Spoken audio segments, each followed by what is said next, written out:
Hi, everybody.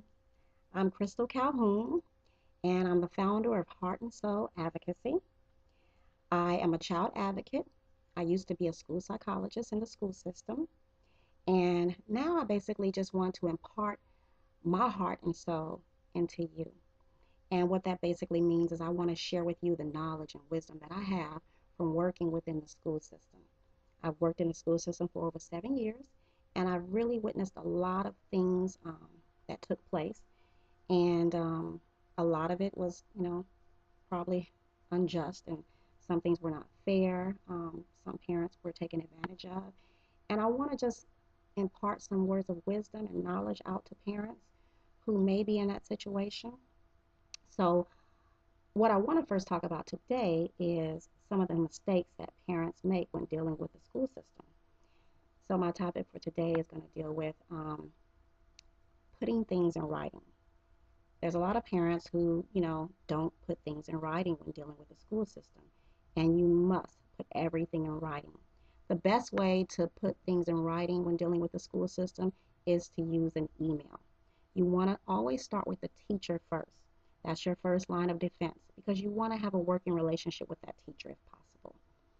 The teacher is the person who's mainly dealing with your child, so you want to give her a chance first to do what it is that you need for her to do, or to get the information out to her, or to get that response from her, whatever it is, whatever the case may be.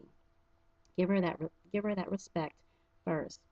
But if you're not getting a response from the teacher, then you want to forward that email to the principal, or send another email to the teacher and CC it to the principal. That way, the principal is now aware that you're not getting the results or the response that you need concerning your child. And usually something is done to rectify that situation at that point.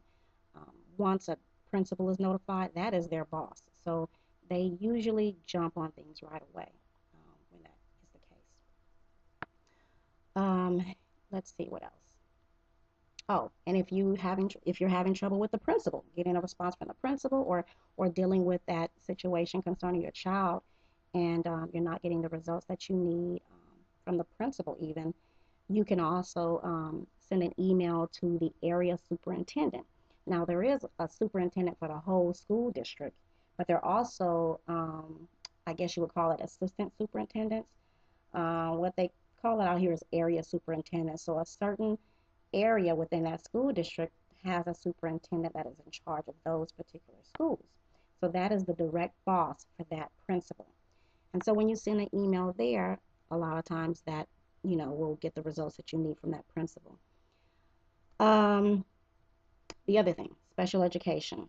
Again, I was a school psychologist in the school system for over 7 years. So I actually evaluated students to determine whether or not they were eligible for special education services, if they had any type of disability like ADHD, a learning disability, autism, an intellectual disability, an emotional behavior disorder, all sorts of disabilities. At any rate, what you want to do if you feel that your child is struggling academically or behaviorally, having any type of problems that is a serious concern to you, and your child is not making progress or not getting the support that they need in the regular school setting, and you want to request an evaluation, you must put that request in writing, because if you don't, it can get overlooked. And a lot of educators will just, kind of push that, request under the rug if you say it verbally to the teacher. You have some good teachers who will, respond to that in an appropriate manner and get you the help that you need. But to be on the safe side, you really want to put it in writing. The school system has, I think, 10 or 15 days that they have to respond to your request in writing. Usually, what they will do is they will um, schedule a meeting with you to discuss the concerns that you have about your child, why you want the evaluation, and so forth. And they may try to come up with some type of interventions or things of that nature that they can do to support your child in the regular education setting without actually evaluating your child. However, if you are really firm on wanting your child evaluated and feeling that they really need this evaluation to see if they can qualify for special education support, then you have to stick to your guns. Yes, allow them to do whatever it is that they want to do to support your child in the meantime. However, I do still want this evaluation. And if they refuse, if they feel like the evaluation is not necessary, they must put their reason why in writing as well. And so usually it's pretty difficult for a school system to justify why they don't want to evaluate a child, um, particularly if, there is proof that this child is struggling academically, if their grades are falling behind, if they're getting written up a lot for behavior issues or, any type of problems. So typically they will give you that evaluation. When you know your rights, they will respond to you appropriately. Sometimes they want to tell you, well, we can't do that right now. We have to do this.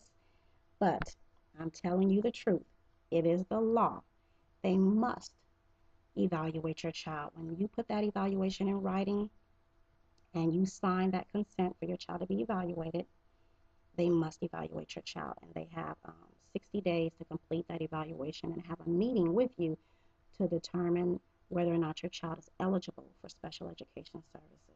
Okay, so if anybody out there has any questions or concerns or comments, feel free to send me an email or put a comment on the site. I'll be happy to respond to any questions. It doesn't cost anything to talk. So if you need my support in any way, I'm here. That's what I love to do, be a blessing to other people. So I'm going to sign off for now. I hope my information was helpful, and I intend on putting much more information out here for you parents to really get the results that you need for your child to be successful in life. I hope this was helpful. God bless. Take care. And I enjoyed imparting my heart and soul to you.